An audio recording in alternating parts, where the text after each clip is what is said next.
100 Days in Minecraft, a pretty famous genre of Minecraft videos on YouTube.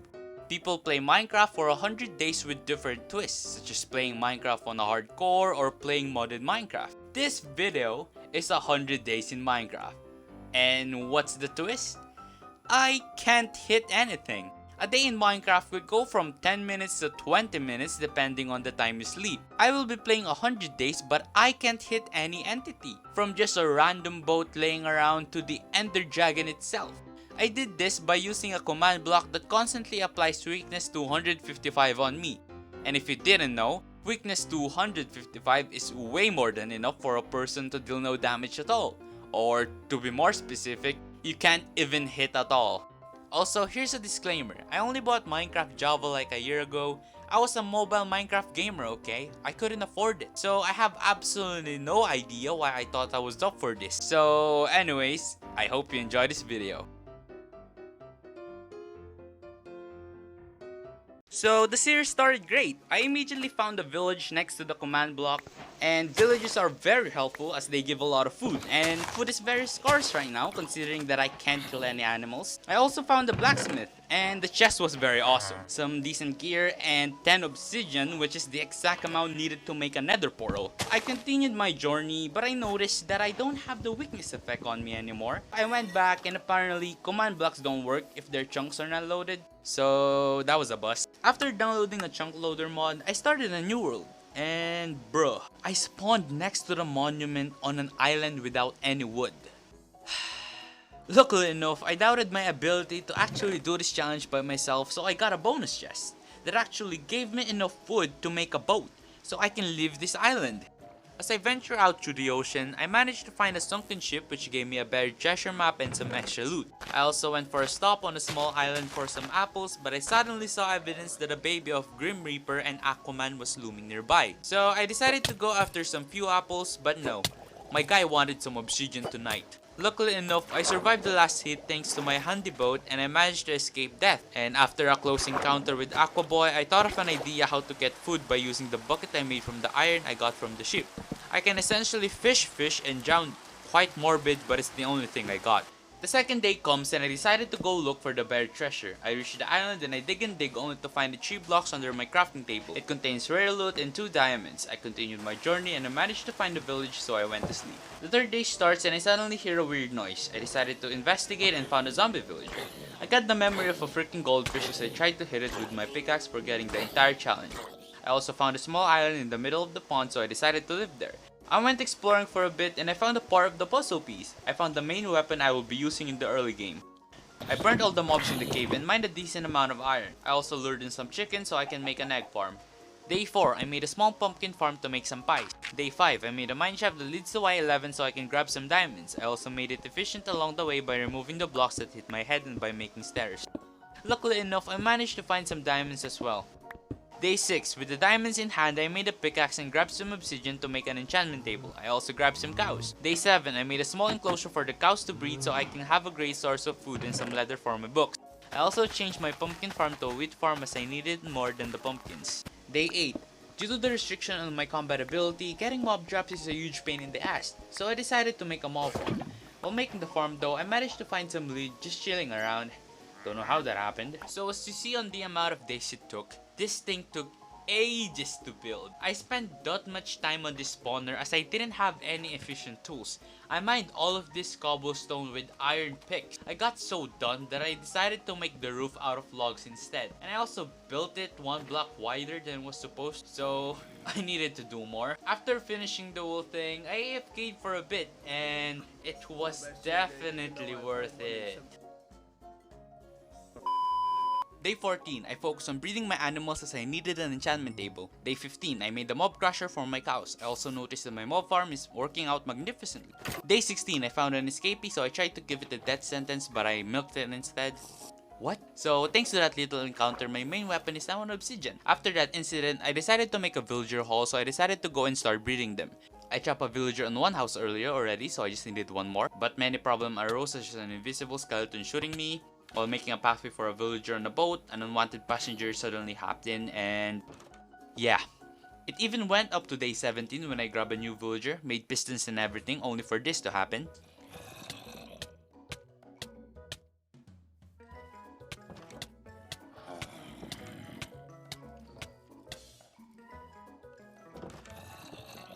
So I gave up and decided to look for cows instead, but didn't work out, so I returned back home. Day 18 to 19, after an entire day of suffering, I came up with an idea. The villager, go to bed, go to hole, and trade plan. My naming sense is fine, by the way.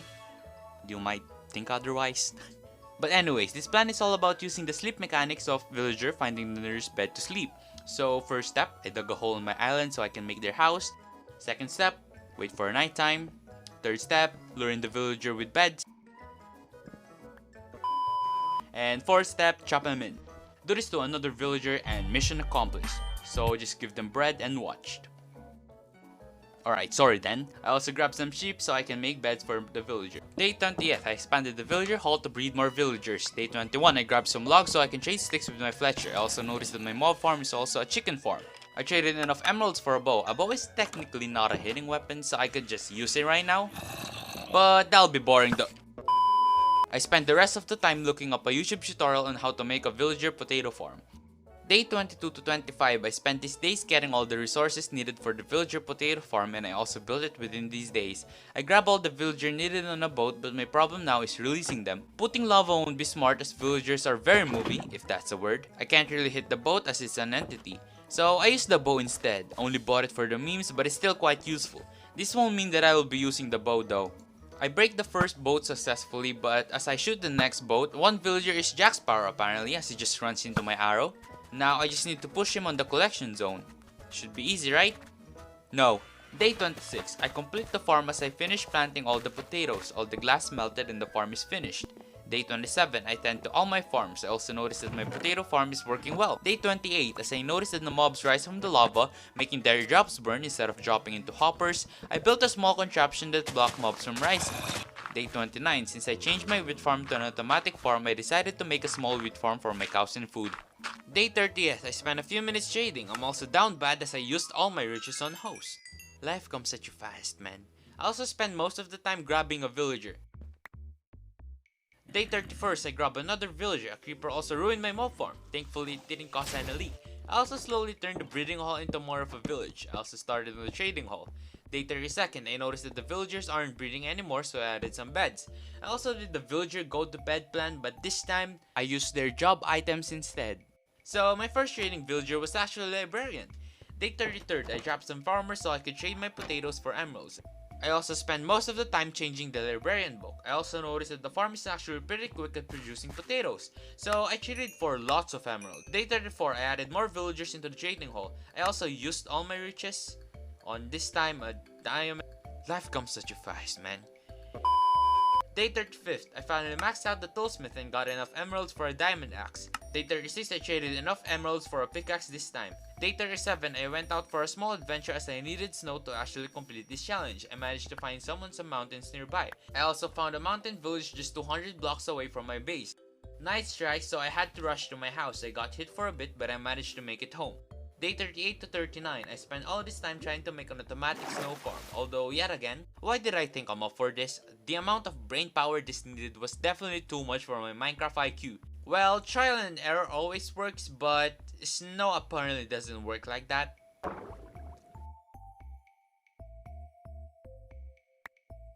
Day 40 to 41, I spent most of the time trading enough potatoes to level up my villager to get some diamond gear. Day 42, I got another armor villager. Day 43, I went mining for a bit as I was running out of materials due to my restricted combat.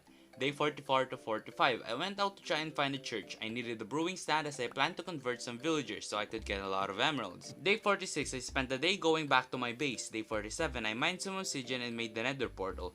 Day 48, I went inside the nether to find the fortress. Once I found it, I tried to block the blaze spawn, in which I succeed, but a wither skeleton just came to assassinate me.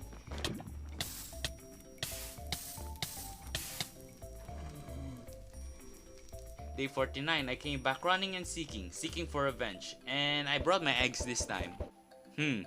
Anyways, I managed to get the achievement, the one and only achievement.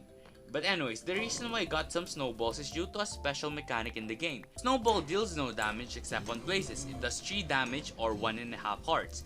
So this is what I'll be using to farm the blaze rods. Day 50, I got some cartographers as they will be the ones who will be getting converted. Day 51, I started mining away to the surface so I could get the zombies. Day 52, I started brewing the weakness potions. I also finished leveling up another armor because I thought that the last shades can only be 2 of the armor set. Day 53 to 54, I forgot to click record but I finally converted the cartographers into zombie villagers. But it came with a crap ton of sacrifices. A lot of villagers managed to escape and I was mad due to how hard it was to convert these villagers, so I killed all the escapees. Day 55, I started trading the cartographers so I can unlock the glass paint trades. The reason why I converted cartographers is because if you have librarians, you can buy some glass, and cartographers buy glass paints, so yeah. You know what's going on here. I buy some glass, turn them into paints, trade them for emeralds, buy some glass, and keep repeating. Day 56, I finally figured out that the armorer trades in the full set, I just haven't maxed him out. Day 57, I traded enough emeralds for a helmet. Day 58, I finally made the level 30 enchantment table. Day 59, I spent the entire day getting good enchantment. I also got a mending villager.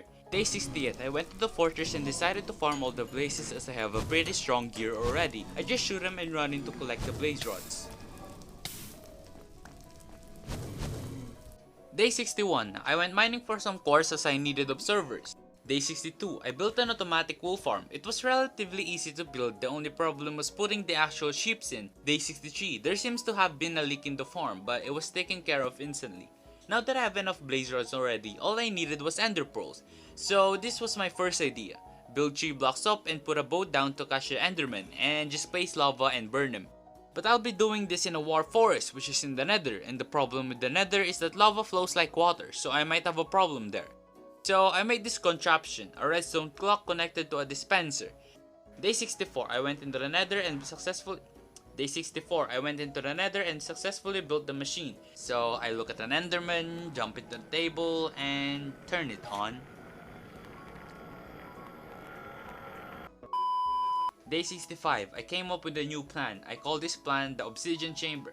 So just judging from the name, I needed a lot of obsidian. Day 66, I successfully built the chamber in the nether. The reason why I needed an obsidian chamber is because the thing that I'll be using for killing are beds. It might be overkill. No, it is overkill. But it does kill the enderman, that's for sure.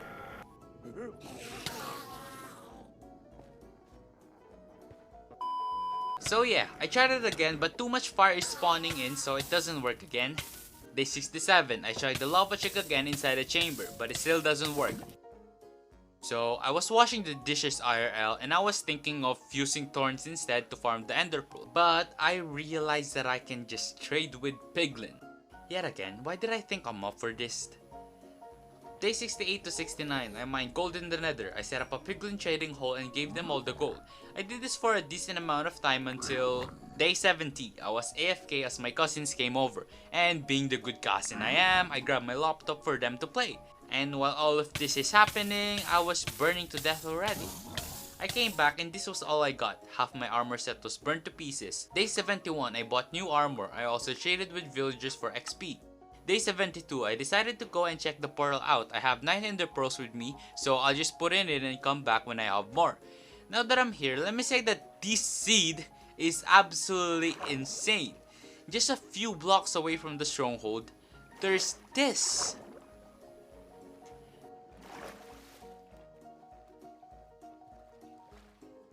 But anyways, I arrived at the stronghold and I put all of the ice. I only needed 3 now. Day 73, I spent the day going back to my base. Day 74, I finally recovered my gear. Day 75 to 77. 75 days have gone by and I still don't have a proper base. So since I'm sure you guys will trash talk me if I didn't, I decided to do one. But anyways, cue the building process.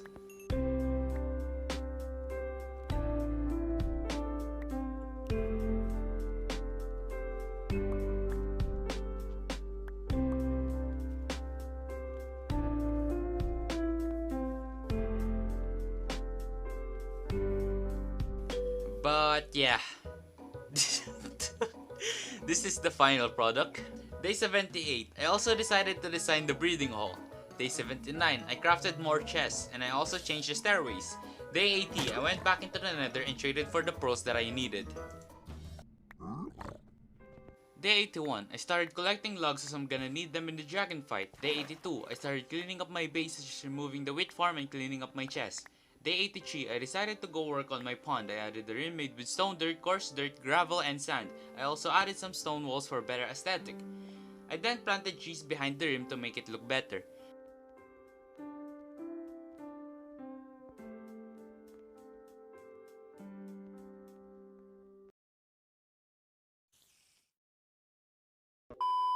I then went to the swamp and grabbed some lily pads, vines, and leaves. With these materials, I made the pond more green and lush. I added the lily pads in a boat. I also added leaves on the water floor and some seagrass as well.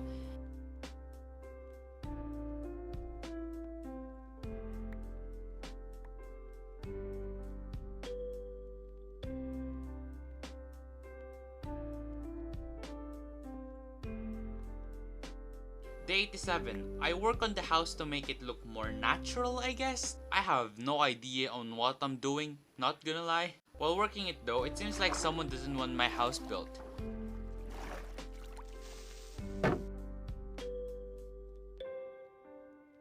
Day 88, I went to find the wolf and tame it. I made us a little bench outside of the house. I then traded for a name tag and named him Merlin.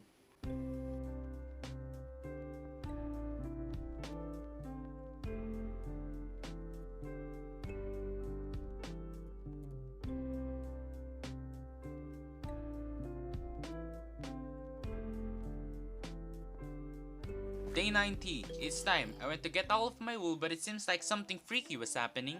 Also, there seems to have been too much happening as well that I just got lost.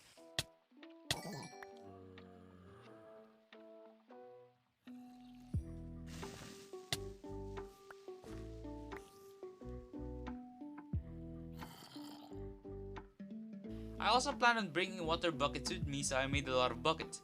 Day 91, I wanted to write a story or some lore, but I needed ink sac, so first I tried to lead it, but no, it doesn't work. I then tried to fish it out of the water, which still doesn't work, so I tried to suffocate it by bucketing the water, if that's a word. But anyways, it got itself cornered, so I used that to my advantage. I wrote a little lore up until the next day, so this is how it goes. A player, someone from another dimension, controlling a resident of this world, with the ultimate goal of saving the world from the ancient enemies, the Ender Dragon. I am a player, or at least I used to be a player, and I was a player was just like any other. A player's end goal is the demise of the dragon, but the system didn't like that. It trapped me. It trapped me so that I would ever leave the game, so that it will run forever. My consciousness got trapped inside the body of a resident. I was conscious for 10 years, conscious yet unable to control the body. But it seems like due to the constant update this game is getting, like when the 1.17 is supposed to be the Cave Clips update, but then it became the 1.18 update. Yeah, the system's data kept changing, and it made me take control of this body. The system's power weakened, so it got rebooted. I took control of the body, but it seems like I got treated as a bug. I was shackled and weakened, wherein my access to the game as a player got limited. But that won't stop me. This is my chance. I seem to have about 100 days before I can kill the system and beat the dragon itself. I'll be back when the time's right. Day 93, it's time. I used the boat I used to get to the village, or my first ever boat. I went to the stronghold and it's finally time to defeat the dragon. Day 94 to 95, I spread water all over the end cause why not? It took me 94 days to come here, so might as well make it overkill. After doing that, I used snowballs to destroy the crystals.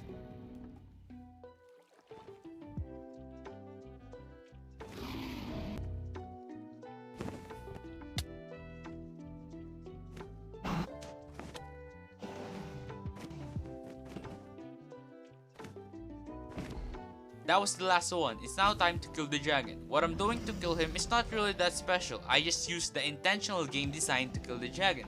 Although he blocked me at my first attempt due to his breath, so I just placed it on the ground instead. tried again on the second, but this time an Enderman did his job for him.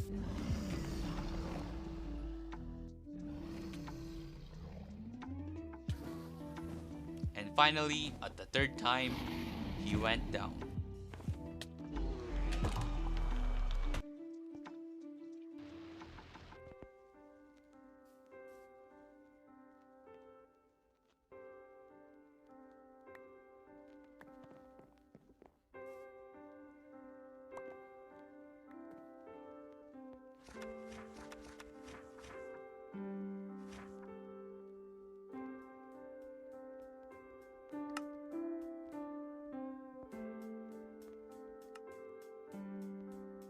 Day 97. I let all of my villagers and animals free. Day 98. I'm gonna be gone for a while, so Merlin, meet your new family.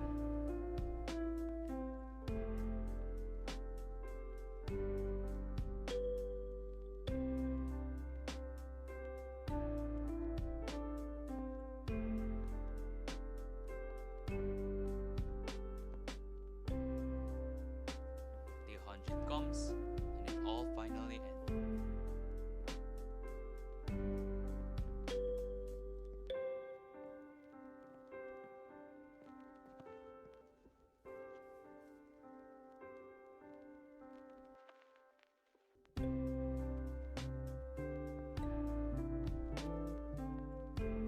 So this video actually took me about 2 to 3 weeks to make. That's why the voiceover and editing may seem inconsistent. I make videos as a hobby and I'm pretty new with editing, so that's why it may seem pretty slow. I also started editing and recording at the same time my mom took surgery. It's a pretty major one, so up until now I'm still looking after her. Tomorrow will actually be my first senior day, or I'll be 12th grade tomorrow, so my time will be more limited. So for motivation, I hope you guys could like and subscribe. That's all. Peace!